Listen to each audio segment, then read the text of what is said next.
আল্লাহর কাছেও বান্দার একটা পাওনা আছে, সেটা হলো জান্নাত। তারপরে রাসূল বলেন, যেই বান্দা আল্লাহর পাওনা পরিশোধ করে দেবে, আল্লাহও সেই বান্দার পাওনা পরিশোধ করে দেবে। এর অর্থ হলো যেই বান্দা আল্লাহর ইবাদত করবে, আল্লাহ তাকে জান্নাত দান করবে। এই হাদিসের দ্বারা পরিষ্কার হয়ে গেল, রাসূল পরিষ্কার ভাষায় বলে দিলেন, বান্দার কাছে আল্লাহর একটা পাওনা আছে, এটা হলো ইবাদত। এবার বলেন আপনারা, 5 বেলার নামাজ আল্লাহর ইবাদত নি? ইবাদত। এটা বান্দার কাছে আল্লাহর পাওনা নি? এই পাওনা সব মুসলমানে দেয়নি, দেয়নি। যারা 5 বেলার নামাজ পড়ে না, এরা আল্লাহর পাওনা দেয় না, আল্লাহর সাথে সুবিচার করলো না অবিচার? তাহলে যারা আল্লাহর সাথে অবিচার করে, এরা বান্দার সাথে কি পরিমাণ সুবিচার করবে, এটা বোঝা দরকার। যে আল্লাহর পাওনা দেয় না, বান্দার পাওনা কই দিবে? আল্লাহর সাথে যারা অবিচার করে, এরা বান্দার সাথে সুবিচার করবে, আশা করা যায় না।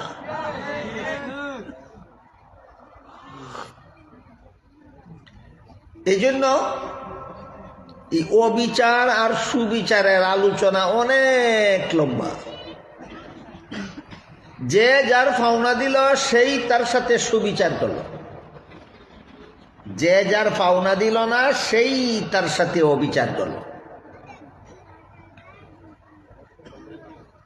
কাজেই পরিষ্কারভাবে বোঝা দরকার যে আমাদের কাছে কার কি পাওনা আছে। বুঝে থাকলে বলেন তো, প্রতিটি বান্দার কাছে সর্বপ্রথম পাওনাটা কার? এই পাওনাটা কি? ইবাদত। যারা ঠিক মতো আল্লাহর ইবাদত করে না, এরা আল্লাহর সাথে অবিচার করে, আল্লাহর সাথে অবিচার।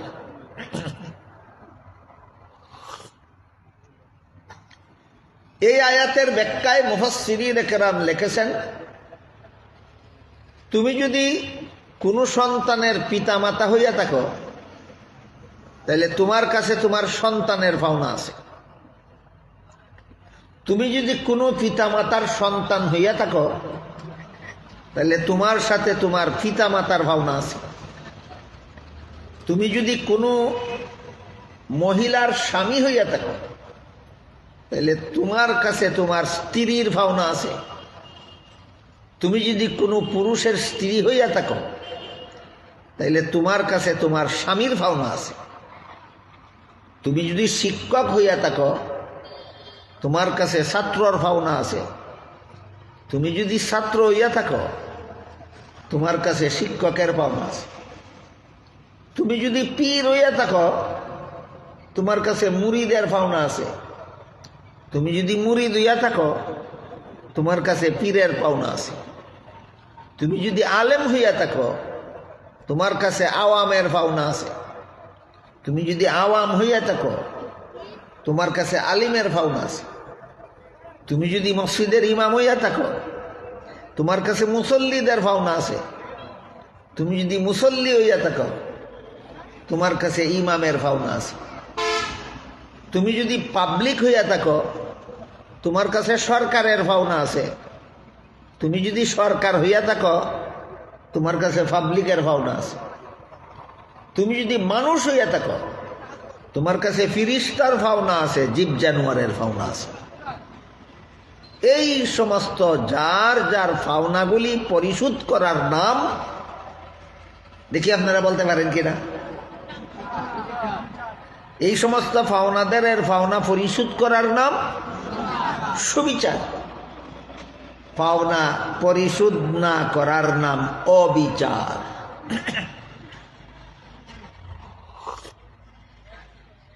সুবিচারের ফলাফল জান্নাত। সুবিচারের ফলাফল জান্নাত। অবিচারের পরিণতি জাহান্নাম। অবিচারের পরিণতি জাহান্নাম। আল্লাহর সাথে অবিচার করলেও পরিণতি জাহান্নাম। নবীর সাথে অবিচার করলে পরিণতি জাহান্নাম। আলিমের সাথে অবিচার করলে পরিণতি জাহান্নাম, ফিরিস্তার সাথে অবিচার করলে পরিণতি জাহান্নাম, জীব জানোয়ারের সাথে অবিচার করলেও পরিণতি জাহান্নাম। মোটামুটি একটা তালিকা আপনাদেরকে শুনাইলাম যে আমার কাছে কার কি পরিমাণ পাওনা আছে। পরিমাণ তো এখনো কইছি না, খালি যাদের পাওনা আছে এদের একটা তালিকা শোনাইলাম। বুঝে থাকলে বলুন তো, এই তালিকার বিবরণ দিয়া কি সারা রাতে শেষ করার মতো? সারা রাতে শেষ করার মতো। উদাহরণস্বরূপ একটা দুইটা আলোচনা আমি করব।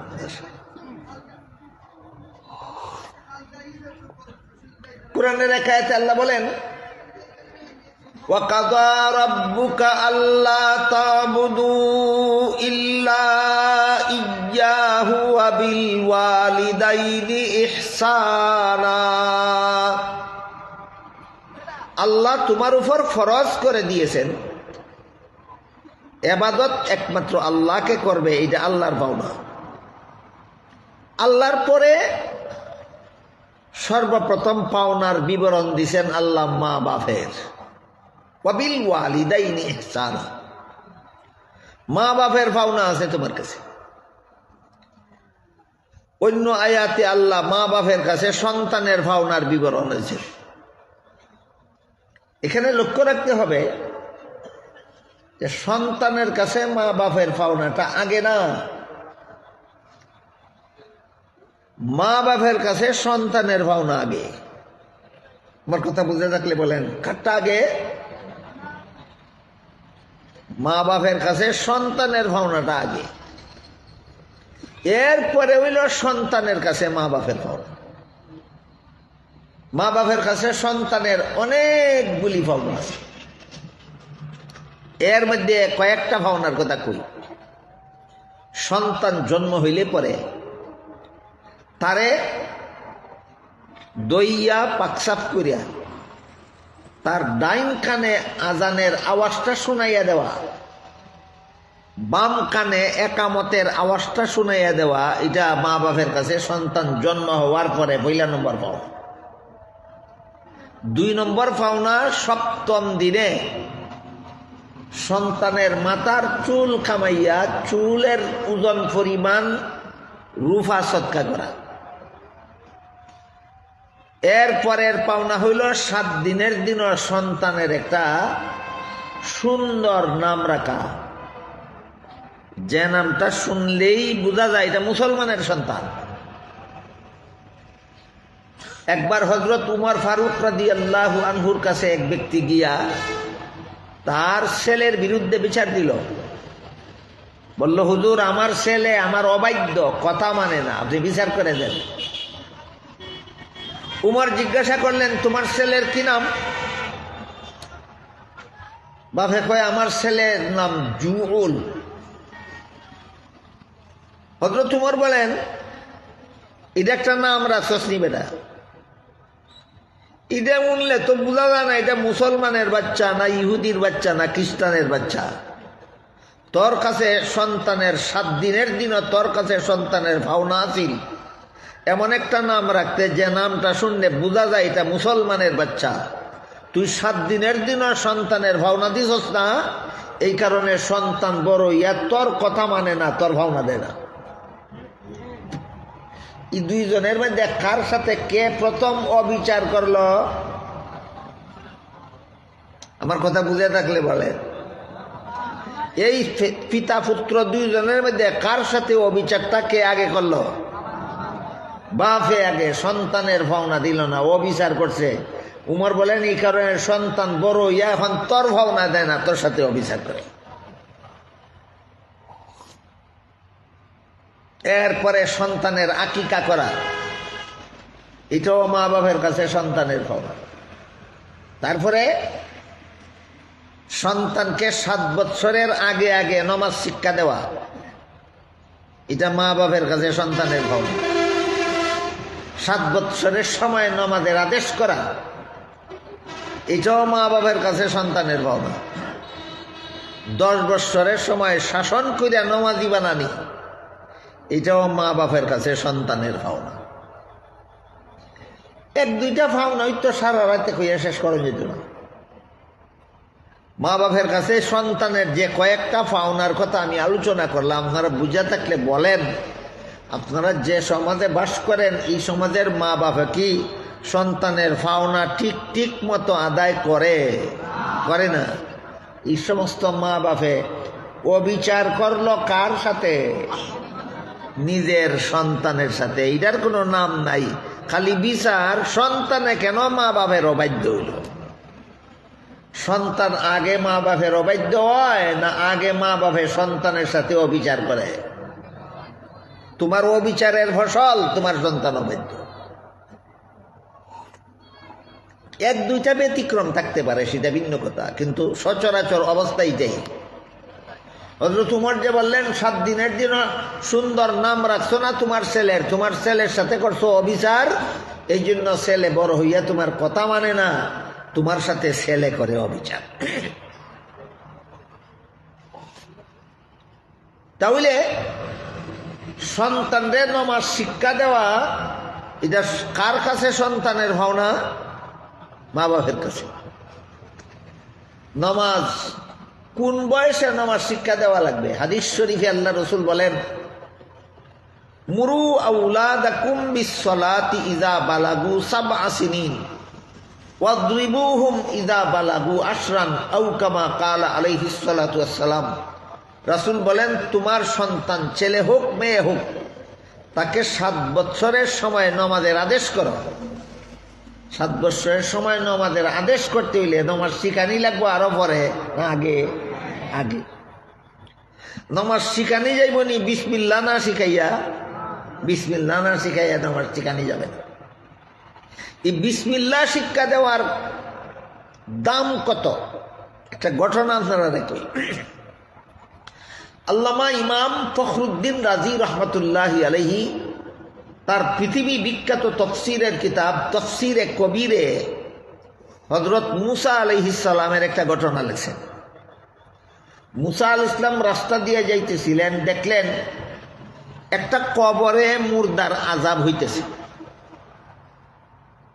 কবরের আযাব অত্যন্ত ভয়ঙ্কর, এত ভয়ঙ্কর আযাব যে আল্লাহ রসুলে ফরমাইন, দুনিয়ার কোনো সাধারণ মানুষে যদি দেখত, পাগল দেওয়ানা হইয়া ভয়ে আতঙ্কিত হইয়া বন জঙ্গলে ঘোরাফেরা করে মারা যেত, বাড়ি ঘরে থাকি আর কোনোদিন সংসার জীবন যাপন করার হুঁশ জ্ঞান থাকতো না তার। কি পরিমাণ ভয়ঙ্কর হইলে কবরের আযাব। আরেক হাদিসে আল্লাহ রসুলে ফরমাইন, তোমরা যদি কবরের আযাব দেখতে, তাহলে জীবনে কোনোদিন কোনো মুর্দাকে কবরে দাফন করার সাহস থাকতো না তোমার।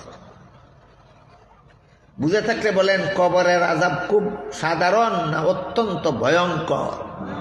অত্যন্ত ভয়ঙ্কর। সাধারণ মানুষকে আল্লাহ পাক রব্বুল আলামিন এই জন্য কবরের আযাব দেখতে দেন না। নবী রাসূলকে দেখতে দেন কেন? সাধারণ মানুষকে সতর্ক করার জন্য। আমাদের নবীও কবরের আযাব দেখেছেন, মুসা নবীও কবরের আযাব দেখেছেন। তফসিরে কবিরের ঘটনা, মুসা নবী রাস্তা দিয়ে যাইতেছেন, দেখলেন রাস্তার পাশে একটা কবরের মুর্দার আযাব হইতেছে। তারপরে তিনি চলে গেলেন তার কাছে। আবার ফিরার পথে এই কবরের কাছে আসার পরে দেখলেন কবরের বাসিন্দার আযাব বন্ধ হয়ে আছে। এখন আর সে বিপদে নাই, এখন সে কবরে সুখে শান্তিতে আছে। মুসা আলাইহিস সালাম কবরবাসীকে জিজ্ঞাসা করলেন, আমি যাওয়ার সময় দেখে গেলাম তোমার কবরে আযাব হইতেছে, তুমি মহা বিপদে আছো। ফিরার পথে দেখতেছি তোমার কবরের আযাব বন্ধ হয়ে গেছে, তুমি শান্তিতে আছো। তোমার কবরের আযাবটা বন্ধ হইল কিভাবে? কবরবাসী জবাব দিল, পুঁথি পুস্তকের কাহিনী না তফসিরের কিতাবে লেখা আছে? হ্যাঁ, ঘটনা তফসিরের কিতাবে লেখা আছে। কবরবাসী মুসা নবীকে জবাব দিল, আমি যখন দুনিয়ার থেকে বিদায় হইয়া আইছি, আমার যেদিন মরণ হয়েছিল সেই দিন আমার বিবিকে দুনিয়াতে আমি গর্ভবতী অবস্থায় রেখে আসছিলাম। আমার মরণের কিছুদিন পরে আমার বিবির গর্ভ থেকে একটা বাচ্চা জন্ম হয়েছিল। এই বাচ্চাটাকে আজকে তার মা একজন উস্তাদের কাছে লেখাপড়া শিখানির লেগে ভর্তি করে দিছে। আর আমার এই এতিম ছেলের উস্তাদে আজকে তারে জীবনের প্রথম সবক পড়াইছে। এই ঘটনার অংশটা মনে রাখা উচিত সমস্ত মুসলমানদের। মুসলমান ছাত্র ছাত্রীদের জীবনের প্রথম সবক হইল বিসমিল্লাহির রহমানির রহিম। সমস্ত মুসলমান ছাত্র ছাত্রীদের জীবনের প্রথম সবক বিসমিল্লাহির রহমানির রহিম। কবরবাসী মুসা নবীরে কইল যে আমার এতিম ছেলেরে তার উস্তাদে জীবনের প্রথম সবক পড়াইছেন বিসমিল্লাহির রহমানির রহিম। ওইদিকে দুনিয়াতে আমার ছেলে বিসমিল্লাহির রহমানির রহিম কইছে, এইদিকে আল্লাহ কবরের ফিরিস্তারে হুকুম দিছেন আযাব বন্ধ কর। ফিরিস্তায় জিজ্ঞাসা করে কেন আযাব বন্ধ করব? আল্লাহ বলেন তার এতিম ছেলে দুনিয়াতে আমারে রহমান কইছে, আমারে রহিম কইছে। এরপরেও যদি এই এতিম ছেলের বাপরে আমি আযাবই দেই, তাইলে আমি রহমান রইলাম কোথায়, রহিম রইলাম কোথায়? বলেন তো ছেলের কি ফরার কারণে বাপের কবরের আযাব মাফ হইল? বিসমিল্লাহির রহমানির রহিম। কোন প্রাইমারি স্কুলে কোনো ছাত্র ছাত্রীকে বিসমিল্লাহির রহমানির রহিম পড়াইয়া সবক শুরু করা হয় না। কোনো হাই স্কুলে না, কোনো কলেজে না, কোনো ভার্সিটিতে না। বর্তমান দুনিয়াতে মুসলমান ছাত্র ছাত্রীদেরকে সর্বপ্রথম বিসমিল্লাহির রহমানির রহিম পড়াইয়া সবক শুরু করা হয় একমাত্র মাদ্রাসায়, একমাত্র মাদ্রাসায়। তাহলে এই ছেলে মেয়েদেরকে বিসমিল্লাহ শিক্ষা দেওয়া আসলে প্রথমে কার দায়িত্ব? মা বাপের। যেই মা বাপে সন্তানকে যে কোনো বালা কাজ শুরু করার আগে বিসমিল্লাহ বলা শিক্ষা দেয় না, এই মা বাপে সন্তানের পাওনা দেয় না, সন্তানের সাথে করে অবিচার। সন্তানের সাথে করে অবিচার। আমার কথা বুঝে থাকলে বলেন তো, আপনারা যে সমাজে বাস করেন, এই সমাজের কোনো মুসলমান মা বাপে সন্তানের সাথে অবিচার করেনি? 7 বৎসরের আগে নমাজ বলেই শিখায়নি, অবিচার করলো। 7 বৎসরের সময় সবাই নমাজের আদেশ করে না নিজের বাচ্চাকে, সন্তানের সাথে অবিচার করলো। 10 বৎসরের সময় শাসন করিয়া নমাজি বানায় না, সন্তানের সাথে অবিচার করে। এছাড়া আল্লাহ কোরআনে বলেন, ইয়া আইয়ুহাল্লাযীনা আমানু কু আনফুসাকুম ওয়া আহলিকুম নারাও ওয়াকুদুহান নাসু ওয়াল হিজারা। হে ঈমানদারগণ, তোমরা নিজেরাও জাহান্নাম থেকে বাঁচার পথে চলো, তোমাদের পরিবার পরিজন বিবি বাচ্চা ছেলে মেয়েকেও জাহান্নাম থেকে বাঁচার পথে চালাও। এবার বলেন তো, মা বাপে সন্তানকে জাহান্নাম থেকে বাঁচার পথে চালাইব বেনমাজি বানাইয়া না নমাজি বানাইয়া? রসুল বলছেন কিনা সন্তানকে 7 বৎসরের সময় নমাজের আদেশ করো? রসুল বলছেন কিনা 10 বৎসরের সন্তানকে শাসন করে নমাজি বানাও?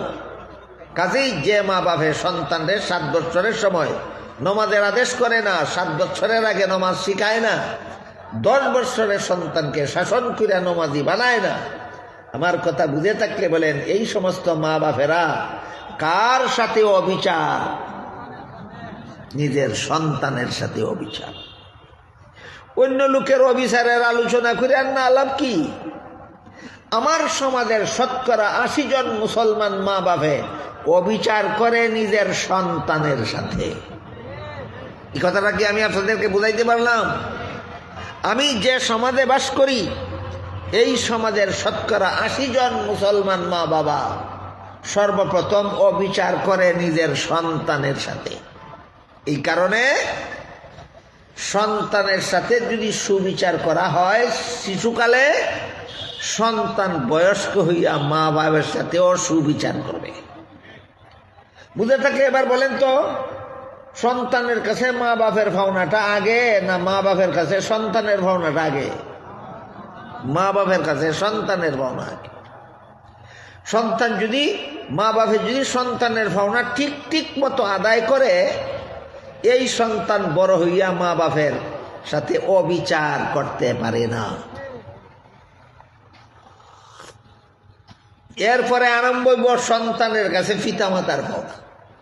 ওই পর্যায়ে গিয়ে আল্লাহ বলেন, وَقَضَى رَبُّكَ أَلَّا تَعْبُدُوا إِلَّا إِيَّاهُ وَبِالْوَالِدَيْنِ إِحْسَانًا।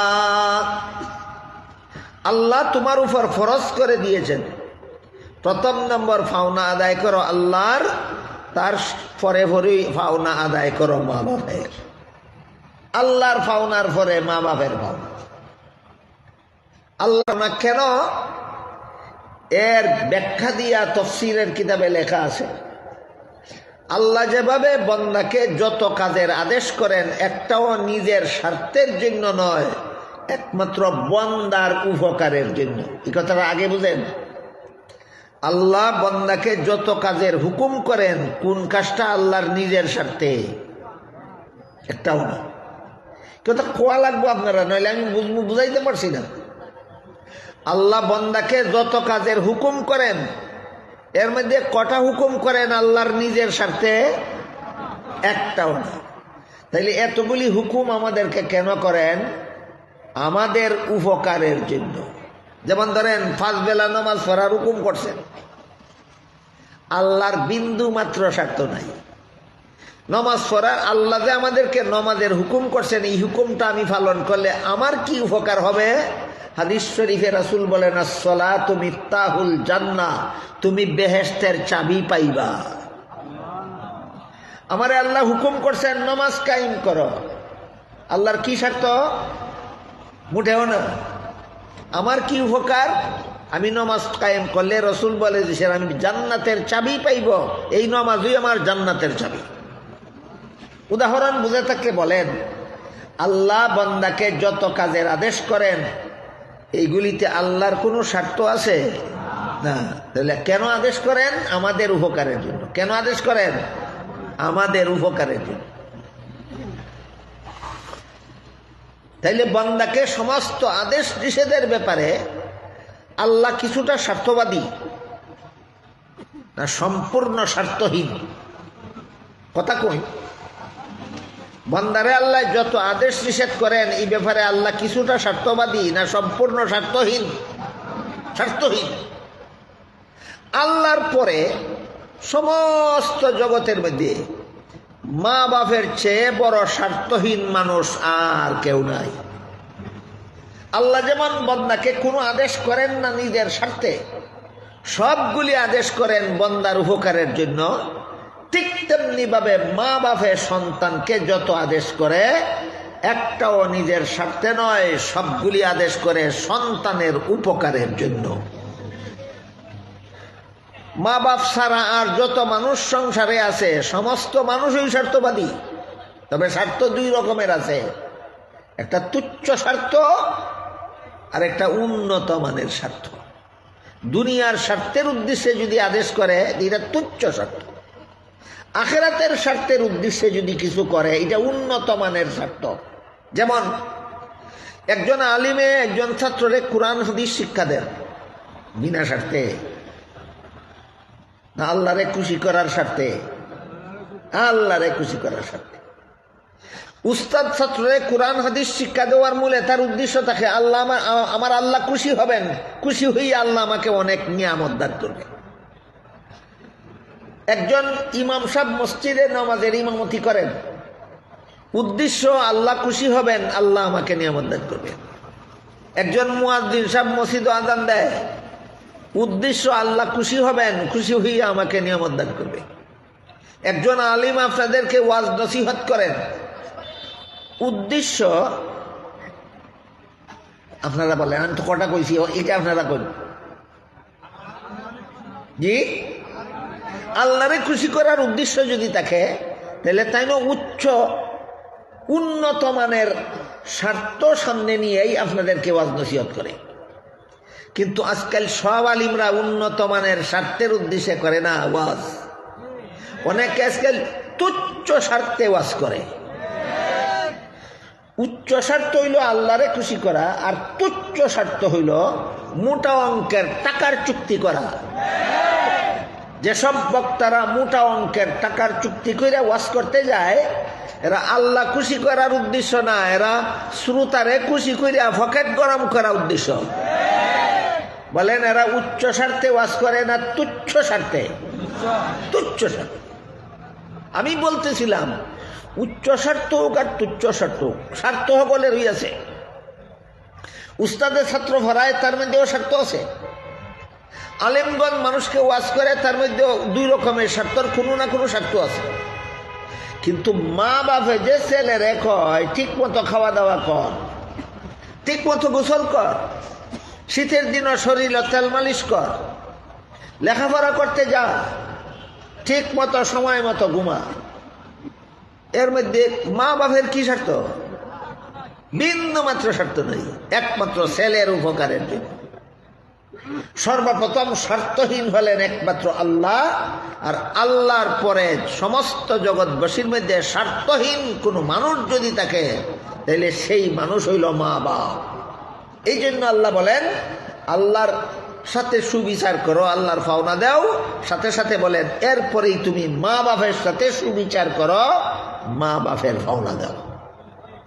আল্লাহর পরে মা বাপের কথা কেন উল্লেখ করলেন, বিষয়টা কি আপনাদেরকে বুঝাইতে পারলাম? আল্লাহর পরে মা বাপ ছাড়া স্বার্থহীন কোনো মানুষ দুনিয়াতে নাই। প্রশ্ন জাগে তাহলে মা বাপের সাথে সৎ ব্যবহার কিভাবে করব? আল্লাহ তার একটা মোটামুটি একটা মূলনীতি উল্লেখ করে বলে, وَبِالْوَالِدَيْنِ إِحْسَانًا إِمَّا يَبْلُغَنَّ عِندَكَ الْكِبَرَ أَحَدُهُمَا أَوْ كِلَاهُمَا فَلَا تَقُل لَّهُمَا أُفٍّ وَلَا تَنْهَرْهُمَا وَقُل لَّهُمَا قَوْلًا كَرِيمًا। আল্লাহ বলেন মা বাপের সাথে সৎ ব্যবহার করা যে তোমার কাছে তোমার মা বাপের পাওনা। যদি মা বাপের সাথে সৎ ব্যবহার করতে পারো তাহলে মা বাপের সাথে সুবিচার হবে, আর যদি মা বাপের সাথে অসৎ ব্যবহার করো মা বাপের সাথে অবিচার হবে। এর সাথে সৎ ব্যবহারের ব্যবস্থা কি? মা বাপের সাথে সুবিচারের ব্যবস্থা কি? সৎ ব্যবহার। সৎ ব্যবহারের ধরন শিক্ষা দিয়ে আল্লাহ বলেন তোমার মা অথবা তোমার বাবা যদি তোমারে কোনো হালাল কাজের আদেশ করে, হারাম কাজের আদেশ করলে পালন করা যাবে না। মায় যদি হারাম কাজের আদেশ করে এটা পালন করা যাবে না। বাপে যদি হারাম কাজের আদেশ করে এটা পালন করা যাবে না। কারণ হাদিস শরীফে আল্লাহর রাসূল বলেছেন লা তাআতা লি মাখলুকিন ফি মাসিয়াতিল খালিক, যার হুকুম পালন করলে আল্লাহর হুকুম লঙ্ঘন হয় তার হুকুম পালন করা হারাম। কথা বুঝলেন কি? এটা সারা জীবন মনে রাখতে হবে, যার হুকুম পালন করলে আল্লাহর হুকুম লঙ্ঘন হয় তার হুকুম পালন করা হারাম। এই জন্য মা বাপে যদি এমন কাজের হুকুম করে যে কামের হুকুম পালন করলে আল্লাহর হুকুম লঙ্ঘন হয়, এটা রক্ষা করা যাবে না। এছাড়া যে কোনো হালাল কাজের হুকুম যদি কোনো সন্তানকে মা বাপে করে, আর সন্তান যদি হুকুমটা ঠিক মতো পালনও করে, পালন কইরা যদি কয় ইস ইস, যেমন ধরেন দৌলতপুরের এক মা তার ছেলেরে কইল বাহুবলের বাজার থেকে, গরমের দিনও বাহুবলের বাজার থেকে মাছ কিনা লইয়াও, রান্না বাড়া করবো, আমরা সকালে সন্ধ্যার পরে খাওয়া দাওয়া করে ঘুমাইব। গরমের দিনও কোনো কিছু পাইছে না, বাহুবল বাজারও যাইবা, রাতটা বেগা তলিয়া দুপুরে রইদ, আচ্ছা গেছে আবার আচ্ছা আইছে মাছ কিনা লইয়া। হুকুম পালন করছে নি? করছে। ব্যাগটা মারা তো সন্ধ্যাইবার সময় কয় ইস ইস, ভাই কিতারে ভূত ইস কিতা। ওই মাগো এই দুপুরে রইদি দায়িত্বটা গেছি আইছি, কোনো রিক্সাও পাইছি না, বড় গরম লাগছে। আল্লাহ বলেন তোর মার সাথে অসৎ ব্যবহার করছ, তোর বাপের সাথে অসৎ ব্যবহার করছ। বুঝে থাকতে বলেন হুকুম পালন না কইরাও অসৎ ব্যবহার হইছে, না হুকুম পালন কইরাও অসৎ ব্যবহার? এটা আল্লাহ বুঝাইতেছেন মা বাপের সাথে সদ্ব্যবহারের পদ্ধতি হইল, মায়ে বাপে কোনো হালাল কাজের আদেশ দিলে হুকুমটা পালন করতে যদি কষ্ট হয়, মা বাপরে শুনাইয়া ইস্কইও না। তোমার কষ্ট হয়েছে এটা মা বাপরে বুঝতে দিও না। বুঝতে দিলে তুমি আইতে যাইতে যৎকান কষ্ট হয়েছে, তোমার মার মনে হয় এর থেকে বেশি কষ্ট হইব।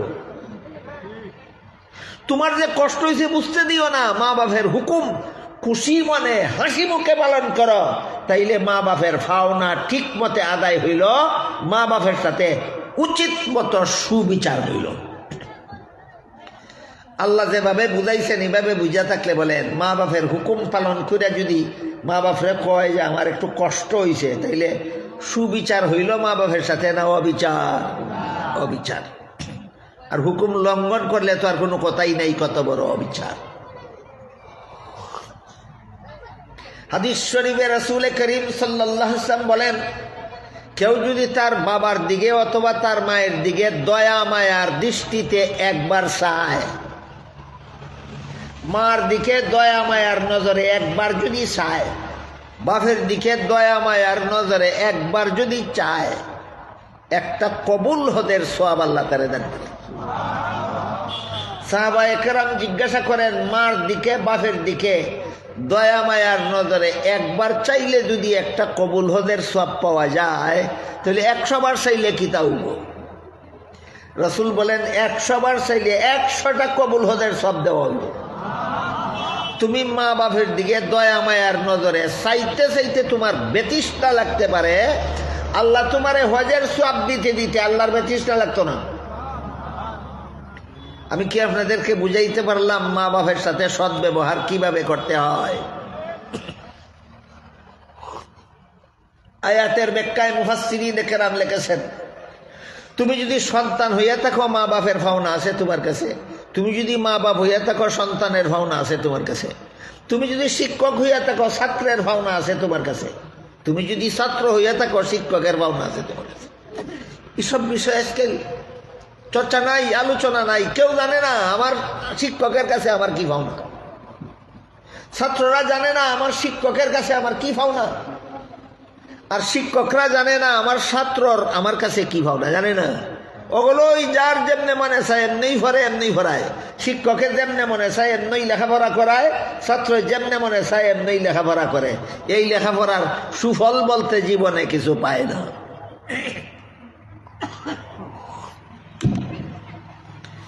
শিক্ষকের কাছে ছাত্রর পাওনা হইল দুইটা। 1 নম্বর, মানুষ গড়ার শিক্ষা দাও। বুঝে থাকলে বলেন শিক্ষকের কাছে ছাত্রর পাওনা কটা? 1 নম্বর, মানুষ গড়ার শিক্ষা দাও। 2 নম্বর, যে শিক্ষা দিয়েছ এই শিক্ষায় দীক্ষিত করো। খালি শিখাইলে হইতো না, আমল করাইয়া দাও। শিক্ষক ছাত্ররে শুধু শিখাইয়া দিবে না পালন করাইয়া দিবে?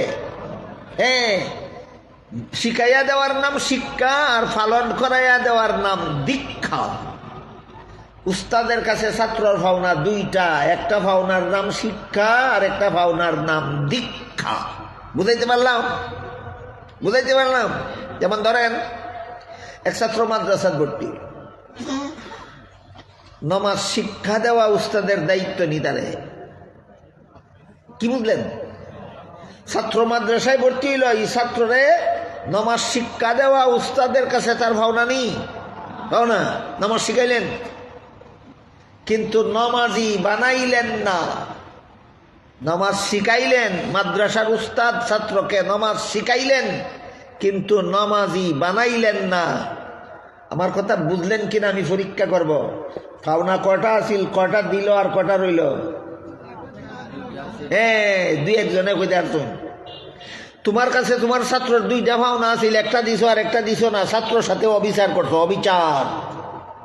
ছাত্রের সাথে কি করছে? কেডায় অবিচার করছে? শিক্ষকে। শিক্ষা দিতে হবে ছাত্রকে, মানুষ গড়ার শিক্ষা, জানোয়ার বানাবার শিক্ষা নয়। উস্তাদের কাছে ছাত্রর কোন শিক্ষা পাওনা?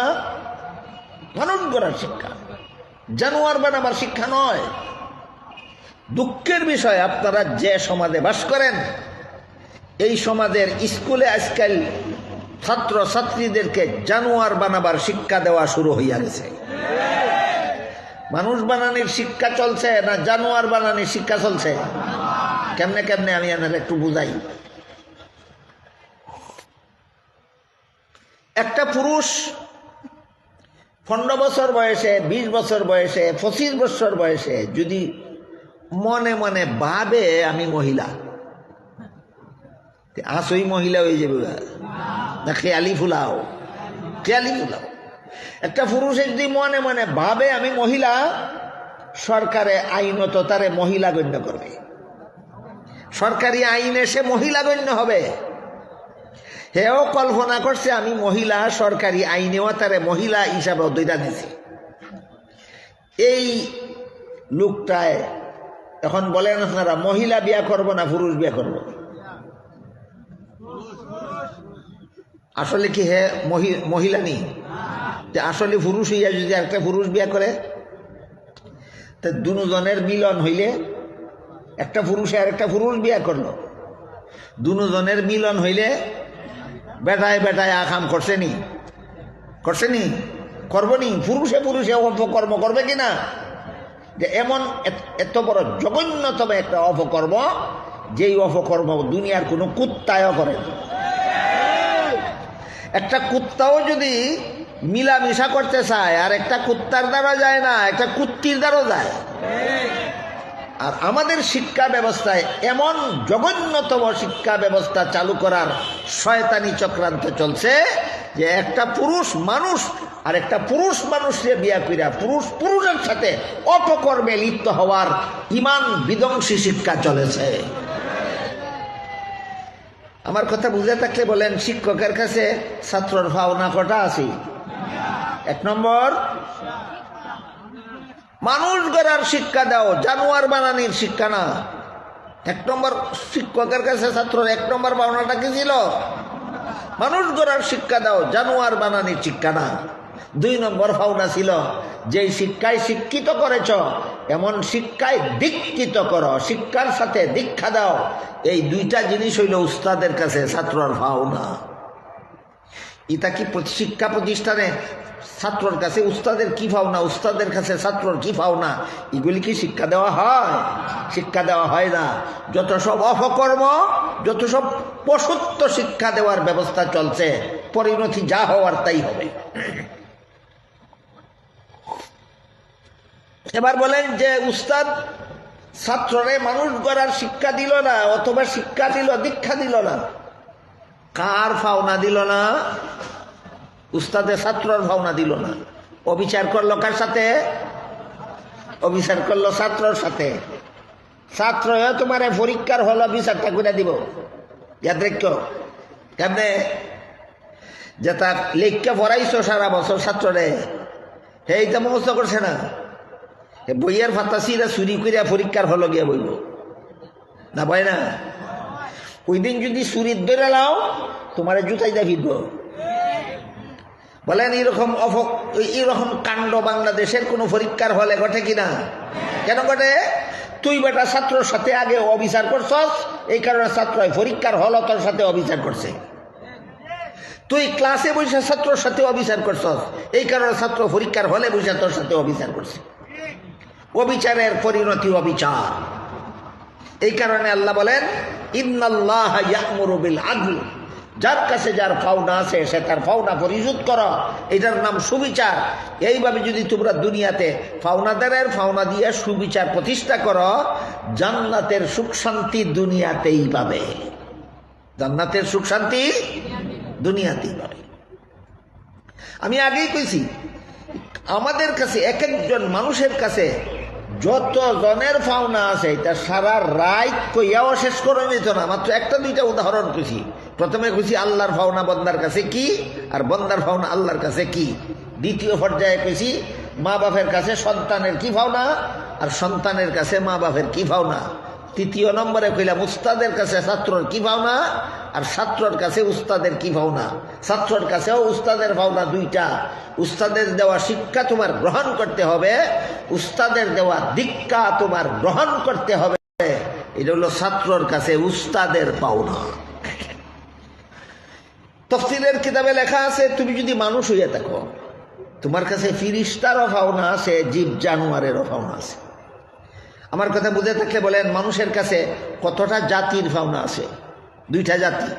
ফিরিস্তা জাতির পাওনা আছে প্রতিটি মানুষের কাছে, জীব জানোয়ারের পাওনা আছে প্রতিটি মানুষের সাথে।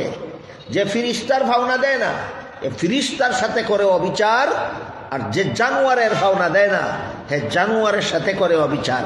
এক দুইটা উদাহরণ দিলে টের ভাইবেন আপনারা, আপনারা জীবনে ফিরিস্তাদের সাথে অবিচার করেন কিনা। এক দুইটা উদাহরণ দিলে টের ভাইবেন আপনারা, আপনারা কোনো জীব জানোয়ারের সাথে জীবনে কোনোদিন অবিচার করেন কিনা।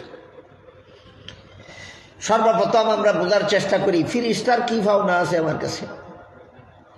ফিরিস্তার বেশ কিছু পাওনা আছে। এর মধ্যে একটা পাওনা হইল, তুমি ফিরিস্তারে কষ্ট দিও না। কিন্তু তোমার কাছে ফিরিস্তার পাওনা, প্রত্যেকটা মুসলমানের কাছে ফিরিস্তার পাওনা হইল, তুমি ফিরিস্তারে কষ্ট দিও না। আপনাদের মনে প্রশ্ন জাগতে পারে, আমি ফিরিস্তারে ভাইলাম কই কষ্ট দিতাম? ফিরিস্তারে ভাইলাম কই কষ্ট দিতাম? ফিরিস্তারে তুমি দেখো না, এই জন্য তুমি ভাইলা কই? তোমারে ফিরিস্তায় ভর্তি দিন ওই ভাই। আপনারা বুঝছেন না কথা আমার? আমরা ফিরিস্তারে দেখি না, কিন্তু ফিরিস্তানরা দেখে কিনা? দেখে। তো তুমি এনে ফিরিস্তারে দেখছো না? ফিরিস্তায় প্রত্যেক দিন ওই তোমারে দেখে। এমন কতগুলি আচরণ আছে তোমার, যে আচরণের কারণে ফিরিস্তার কষ্ট হয়। এর মধ্যে একটা আচরণ, হাদিস শরীফে রাসূল করিম সাল্লাল্লাহু আলাইহি ওয়াসাল্লাম বলেন, তোমরা কেউ যদি কাঁচা পেঁয়াজ রসুন খাও, জায়েজ আছে, বাধা নাই। কাঁচা পেঁয়াজ খাওয়া জায়েজ আছে, কাঁচা রসুন খাওয়া জায়েজ আছে, নিষেধ নাই। কিন্তু কাঁচা পেঁয়াজ রসুনের মধ্যে হালকা একটু দুর্গন্ধ আছে, কিতা করেন তারা? কাজে তুমি যে কাঁচা পেঁয়াজ খাইছো, কাঁচা রসুন খাইছো, তোমার মুখের মধ্যে এই কাঁচা পেঁয়াজ রসুনের দুর্গন্ধটা তোমার মুখের মধ্যে লাগছে। এমত অবস্থায় তুমি কুলি কইরা মুখ পরিষ্কার না কইরা যদি মসজিদে যাও, মসজিদও ফিরিস্তা থাকে, তোমার মুখের দুর্গন্ধের কারণে মসজিদের ফিরিস্তার কষ্ট হয়। তোমার কাছে ফিরিস্তার ভাও না, তাহলে কষ্ট দিও না। পেঁয়াজ খাইয়া যদি মসজিদে যাওয়ান লাগে, কাঁচা রসুন খাইয়া যদি মসজিদে যাইতে হয়, কুলি কইরা মুখ পরিষ্কার কইরা যাও, তাহলে ফিরিস্তার কষ্ট হবে না। তাহলে পেঁয়াজ রসুনের গন্ধ মুখ লইয়া মসজিদে গেলে যদি ফিরিস্তার কষ্ট হয়, আমাদের যাদের ধূমপানের অভ্যাস আছে, ধূমপানের দুর্গন্ধ কি পেঁয়াজ রসুন থেকে আরো কম না বেশি? ধূমপান করতে করতে যদি অবস্থা এমন হইয়া থাকে যে তার নাকের শ্বাস প্রশ্বাসে ধুমার গন্ধ করে, মসজিদে গিয়া কারে কষ্ট দেয়? বলেন, অবিচার কার সাথে করলো? ফিরিস্তার সাথে করলো। এছাড়া কেউ যদি গোসল ফরজ হওয়ার পরে সময় মতো গোসল না করার কারণে ফরজ নামাজ টাইম মতো পড়তে পারে না, যেমন ধরেন তার গোসল ফরজ হয়েছে রাত্রে 3টার সময়, তা কথার কথা, ফজরের নামাজের টাইম হয়েছে সকাল 5টার সময়, 3টার থেকে 5টার ভিতরে 2 ঘন্টার ভিতরে ফরজ গোসলটা করছে না। এই 5টার সময় ঘুম থেকে উঠছে না, 6টা বাজছে, 6:30 বাজছে, 7টা বাজছে, ঘুম থেকে উঠছে না। তার উপর গোসল ফরজ তৈয়া এক বেলার ফরজ নামাজ পার হইয়া গেছে, নামাজ পড়তে পারছে না। এই লোকের ঘরে প্রবেশ করতে ফিরিস্তার কষ্ট হয়। যে ফরজ গোসল এত দেরি করে, যে পরিমাণ দেরি করলে ফরজ নামাজ সময় মতে পড়তে পারে না, এই ব্যক্তি যে ঘর থাকে, এই ঘর প্রবেশ করতে ফিরিস্তার কষ্ট হয়। রাসূল বলেন, ফিরিস্তারে কষ্ট দিও না, ফিরিস্তার সাথে অবিচার হবে। এই পদ্ধতিতে আপনাদের দেশের কেউ ফিরিস্তারে কষ্ট দেয়নি? দেয়। আর একটা পদ্ধতি, আল্লাহর রাসূল বলেন, লা তাদখুলুল মালাইকাতু বাইতান ফীহি কালবুন আও তাসবীর। কেউ যদি ঘরের ভিতরে কোনো মানুষ অথবা কোনো পশুর ছবি লটকাইয়া রাখে, তার ঘরে রহমতের ফিরিস্তা ঢুকেন না, ফিরিস্তার কষ্ট হয়। মানুষের ছবি ঘরে লটকানো থাকলে, জীব জানোয়ারের ছবি ঘরে লটকানো থাকলে, এই ঘরে ঢুকতে ফিরিস্তার কষ্ট হয়। তুমি ফিরিস্তার সাথে অবিচার করছো, ফিরিস্তার ভাবনা দিছ না। একদিনের ঘটনা কই, হাদিস একটা ঘটনা আছে বড় চমৎকার। রাসূল সাল্লাল্লাহু আলাইহি ওয়াসাল্লাম বাজার থেকে একটা ময়ূরের ছবি ছাপা চাদর কিনলেন। চাদরটা কিনে গড় লটকায় রাখলেন। পরের দিন জিবরিল ফিরিস্তা ওহী নিয়ে আসলেন। অন্যদিন ওহী নিয়ে আসলে নবীর ঘরে প্রবেশ করেন, এই দিন ওহী নিয়ে আসলেন ঘরে প্রবেশ না কইরা বাইরে দাঁড়ায় রইলেন। নবী ঘর থেকে জিজ্ঞেস করেন, জিবরিল ওহী নিয়ে আসো আমার ঘরের ভিতরে, আজকে বাইরে দাঁড়ায় রইছো কেন? জিবরিল বলেন, হুজুর আজকে যে ওহী নিয়ে আইছি এই ওহী আল্লাহর পক্ষ থেকে নাজিল হওয়ার পরে আমি আর আপনার ঘরে প্রবেশ করতে পারি না। নবী জিজ্ঞেস করেন, আজকে কি ওহী নিয়ে আইছো? জিবরিল বলেন, আজকের থেকে কিয়ামত পর্যন্ত আপনার ঘরে, আপনার যে কোনো উম্মতের ঘরে মানুষের ছবি লটকানি হারাম, জীব জানোয়ারের ছবি লটকানি হারাম। আজকের থেকে যে কোনো ঘরে ছবি লটকানো থাকবে, এই সমস্ত ঘরে আমি জিবরিল ফিরিস্তা এবং আমার অধীনস্থ কোনো রহমতের ফিরিস্তা প্রবেশ করবে না। ছবি লটকানো ঘরে রহমতের ফিরিস্তার প্রবেশ করতে ফিরিস্তার কষ্ট হয়। তখন নবী জিজ্ঞেস করলেন, ও জিবরিল ছবি লটকানি হারাম, এটা এই ওহী আজকে লই আইছো? ময়ূরের ছবি ছাপা চাদর আমি গতকাল কিনছি, গতকাল তো হারাম ছিল না। কথা বুঝে থাকলে বলেন, হারাম হওয়ার পরে নবী কিনছিলেন ময়ূরের ছবি ছাপা চাদর, না হারাম হওয়ার আগের দিন? হারাম হওয়ার আগের দিন কিনছেন। জিবরিল বলেন, এই ছবি হারাম, আমি আপনার ঘরে ঢুকতে পারি না। নবী বলেন, আজকে হারাম কইছো তুমি? আমি তো গতকাল কিনছি, গতকাল তো হারাম ছিল না। এখন আমার পয়সার কিনা চাদরটা কি করব? জিবরিল নবীর ঘরের বাইরে দাঁড়ায় থেকে বলেন, চাদরটা এমনভাবে ছিঁড়া টুকরা টুকরা করেন যেন প্রত্যেকটা ছবির কেল্লা যায় এক টুকরায় আর শরীর যায় আর এক টুকরায়। জিবরিলের কথা মতো নবী পয়সার কিনা চাদরটা এমনভাবে ছিঁড়া ছিঁড়া টুকরা টুকরা করলেন যে প্রত্যেকটা ছবির কেল্লা গেল এক টুকরায় আর শরীর গেল আরেক টুকরায়। তখন জিবরিল ফিরিস্তা নবীর ঘরে প্রবেশ করলেন। এবার বলেন, আপনারা যে সমাজে বাস করেন, এই সমাজের কোনো মুসলমান ঘরের ভিতরে কোনো মানুষের ছবি লটকায়নি, কোনো জীব জানোয়ারের ছবি লটকায়নি।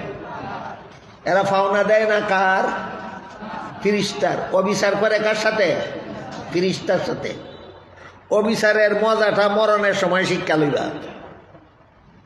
ফিরিস্তার সাথে জীবন বড় অবিচার করছো, কড়ায় গন্ডায় মজাটা বুঝা লইবা মরবার সময়। মরবার সময় কিরকম? হাদিস শরীফে রাসূল করিম সাল্লাল্লাহু আলাইহি ওয়াসাল্লাম বলেন, কোন মুমিন মুসলমানের মরণের সময় শয়তানে শেষ চেষ্টা করে এই মুসলমানটারে মরণের আগে আগে বেঈমান বানাইয়া লাইত। আপনারা কেউ নিশ্চিন্ত বসে থাকতে পারবেন না। প্রত্যেকটা মুমিন মুসলমানকে মরণের সময় শয়তানে শেষ চেষ্টা চালায় বেঈমান বানাবার জন্য। আপনাদের কেউরে ছেড়ে দিবনি না, সবাই নিয়ে চেষ্টা করব, সবাই নিয়ে চেষ্টা করব। এমত অবস্থায় আল্লাহ পাক রব্বুল আলামিন বলেন, ইন্নাল্লাযীনা ক্বালু রাব্বুনাল্লাহু সুম্মা ইসতাকামু তাতানাজ্জালু আলাইহিমুল মালাইকাতু আল্লা তাখাফু ওয়া লা তাহজানু ওয়া আবশিরু বিল জান্নাতিল্লাতী কুনতুম তুআদুন। আল্লাহ বলেন, যারা আমি আল্লাহকে রব স্বীকার করবে, তার জীবনের সকল চাহিদা পূরণের মালিক আমি আল্লাহ, এই কথা স্বীকার করার পর মরণ পর্যন্ত যদি হালাল হারামের বিধান পালনে অটল থাকে, এই কথাটা মনে রাখেন। আল্লাহরে রব স্বীকার করার পর মরণ পর্যন্ত যদি হালাল হারামের বিধান পালনে অটল থাকে, তারে শয়তানে যখন মরণের সময় বেঈমান বানাবির চেষ্টা করবে, আমি আল্লাহর রহমতের ফিরিস্তা বানাইয়া তারে ঈমান নিয়া মরণের ব্যবস্থা করে দেব। দুইটা কথা বুঝেন। এখন মরবার সময় আপনারে বেঈমান বানানোর চেষ্টা করব কে? শয়তানে। আপনারা শয়তানের চক্রান্ত থেকে ঈমান হেফাজত কেরা মরণের জন্য ব্যবস্থা করবেন কে? কারে ফাটাইয়া? রহমতের ফিরিস্তা বানাইয়া। আপনার ঘরের দেওয়ালের মধ্যে, আপনার ঘরের ফিলারের মধ্যে, আপনার ঘরের ফলার মধ্যে যে আপনার বাপের ফটো লটকাইল, আপনার দাদার ফটো লটকাইল, আপনার বাচ্চার ফটো লটকাইল, কুত্তার ফটো, বিলের ফটো লটকাইল, ফিরিস্তা রহমতের ফিরিস্তারে আল্লাহ ফাটাইলে দোয়ার হারিয়া দেখবো এর ঘরের ভিতরে দেখি রহমতের ফিরিস্তা গেট আউট সাইনবোর্ড লটকাইল। জিবরিল রসুল্লে কি কইয়া গেছিলেন, আজকের থেকে কিয়ামত পর্যন্ত আপনার যে উম্মতের ঘরে ছবি লটকানো থাকবে, আমি জিবরিল আমার অধীনের রহমতের কোনো ফিরিস্তা ঢুকবে না। আইসিল ফিরিস্তা তোমার ইমান লিয়া মরণের খাবে সাহায্য করতো, আইয়া দেখে তুমি গেট আউট সাইনবোর্ড লটকে রাখছো, ফিরিস্তা ফিরত যাবে, ইমান লিয়া মরবা কেমনে তুমি? সারা জীবন ফিরিস্তার সাথে অবিচার করছিলি, ফটো লটকে রাখিয়া, গড় মানুষের ছবি লটকে রাখিয়া, গড় জীব জানোয়ার ছবি লটকে রাখিয়া সারা জীবন ফিরিস্তারে কষ্ট দিছিল নি? দিছিল।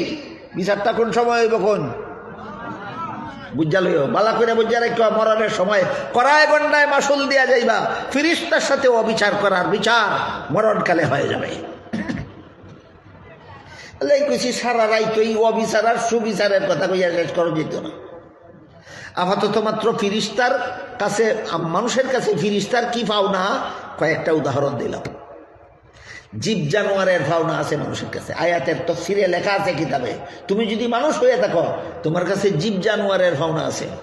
কি কি পাওনা সারা রাইতেও কইয়া শেষ করা যেত না, এক দুইটা কই শুনেন। যে সমস্ত জীব জানোয়ারের তুমি লালন পালন করো, যেমন হাঁস মুরগি তুমি ভালো, কুকুর বিড়াল তুমি ভালো, গরু ছাগল তুমি ভালো, যেগুলিরে তুমি পালো এইগুলির পেটের বুক লাগা মাত্র খুরাকি তোমার কাছে তোমার ঘরের বিড়ালের পাওনা, তোমার কুকুরের পাওনা সে খিদা লাগলে যেন খানা পায়, তোমার গরু ছাগলের পাওনা তোমার কাছে বুক লাগলে যেন খানা পায়।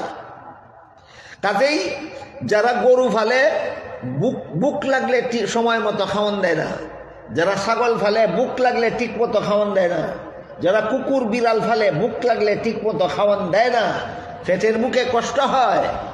আয়াতের ব্যাখ্যায় লেখা আছে এরা জানোয়ারের সাথে, জানোয়ারের পাওনা দিছে না, জানোয়ারের সাথে করছে অবিচার, জানোয়ারের সাথে করছে অবিচার। 2 নম্বর পাওনা, তুমি কেন লেগে ফেলছো? কোনো দরকারে না বেদরকারে? গরু কি মানুষ বেদরকারে ফেলে না হাল চাষ করার জন্য ফেলে? ছাগল কি বেদরকারে ফেলে না জবাই করে খাওয়ার জন্য ফেলে? দরকারে। যে দরকারে ফালছ, এই দরকার আদায় করতে যে পরিমাণ কষ্ট দেওয়ার ছাড়া হয় না, এই পরিমাণ কষ্ট দিবে, এর চেয়ে বেশি কষ্ট দিলে তুমি জানোয়ারের সাথে অবিচার করছো। উদাহরণ দিলে বুঝবেন। আপনি 2টা বলদ ফালছেন হাল চাষ করার জন্য, কিন্তু এমন ক্ষেতের মধ্যে নিয়ে হাল জুড়ছেন লাঙ্গল টাইনা নিতে পারে না, লাঙ্গল টাইনা নিতে পারে না, তার কষ্ট হয়। তাফসীরের কিতাবে লেখা আছে তোমার হালের বলদে তোমার লাঙ্গল টাইনা নিতে কষ্ট হয়নি না কষ্ট হয় না, এটা তুমি বুঝবে কিভাবে? লেখা আছে গরু যদি সুজা থেকে লাঙ্গল টাইনা নেয় তাহলে বুঝন লাগবো সহ্যের বাইরে কষ্ট হয় না, আর তোমার জোয়ালটা টানতে যদি দেখো গরু গুজা হইয়া জায়গা, এটাও কি গৃহস্থরে শিখানি লাগবো?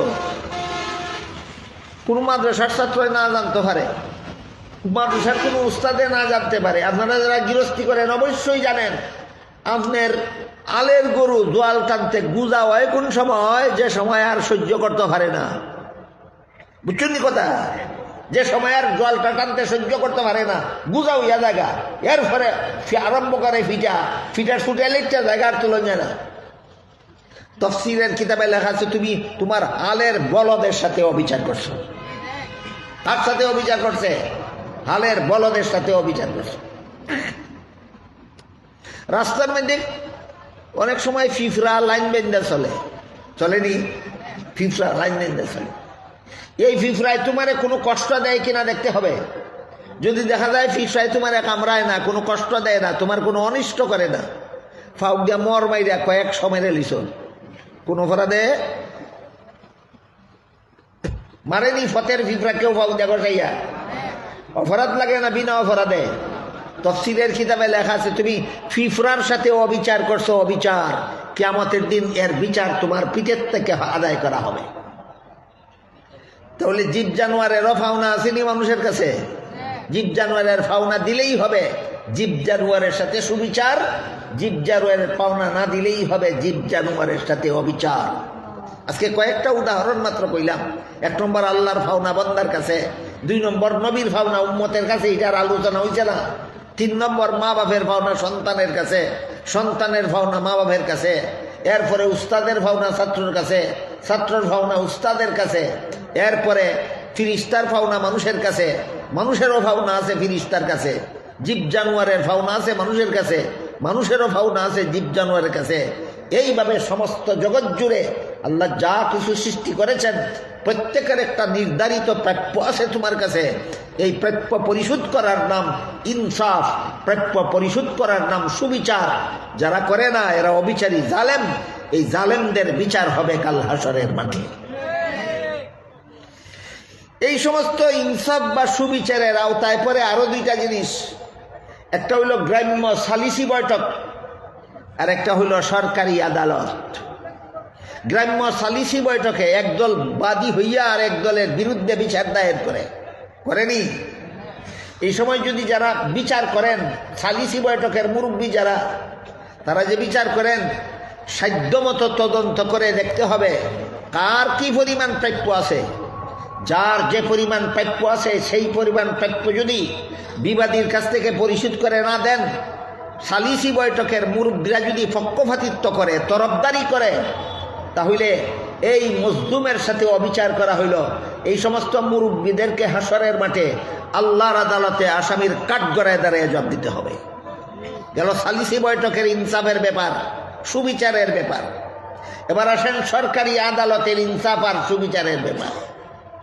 সরকারি আদালতের ব্যাপারে হাদিস শরীফে রাসূল করিম সাল্লাল্লাহু আলাইহি ওয়াসাল্লাম বলেন, কেউ যদি মনে মনে জানে যে সে যার বিরুদ্ধে মামলাটা করছে এটা মিথ্যা মামলা করছে। আপনারা বলেন এই সমাজে যারা সচেতন নাগরিক হিসাবে বাস করেন, আপনারা যে দেশে বাস করেন এই দেশের আদালতে জান্না শুনিয়া কেউ কারো বিরুদ্ধে মিথ্যা মামলা করে কিনা? করে। কৌশল করে আদালত থেকে রায়ও তার পক্ষে নিয়ে আনে, আসেনি? আছে। আল্লাহ রসুল বলেন কেউ যদি জান্না শুনিয়া কারো বিরুদ্ধে মিথ্যা মামলা করে আর কৌশল করে আদালত থেকে রায়টাও তার পক্ষে নিয়ে আনে, রাসূল বলেন জান্না রাখিস, জান্না রাখিস, এটা সুবিচার করছস না অবিচার? রাসূল বলেন এই রকম অবিচার যারা আদালতে গিয়া করো, জান্না রাখিও তুমি আদালতের রায় নিছো না, দুনিয়াতে থাকাকালেই জাহান্নামের সার্টিফিকেট নিছো। আমার কথা বুঝা থাকলে বলেন তো, আপনারা যে দেশে বাস করেন এই দেশের কেউ আদালত থেকে জাহান্নামের সার্টিফিকেট নেয়নি? নেয়। ইতারে ইনসাফের ওয়াজ করলে কি কাজ হইব? কচু পাতা ছানি ডাললে যেমন কোনোদিন ভিজবে না, এই সমস্ত জালিমদেরকে ইনসাফের ওয়াজ করলে কোনো কাজ হবে না। আমাদেরকেই সতর্ক থাকতে হবে। আল্লাহ আপনাদের আমাদের সবাইকে সকলের পাওনা পরিশোধ করিয়া সকলের সাথে ইনসাফ করিয়া শান্তির সমাজ গড়ার তৌফিক দান করুন। সবাই বলুন আমিন। সুবহান রাব্বিকা রাব্বিল ইজ্জাতি আম্মা ইয়াসিফুন ওয়া সালামুন আলাল মুরসালিন ওয়াল হামদুলিল্লাহি রাব্বিল আলামিন।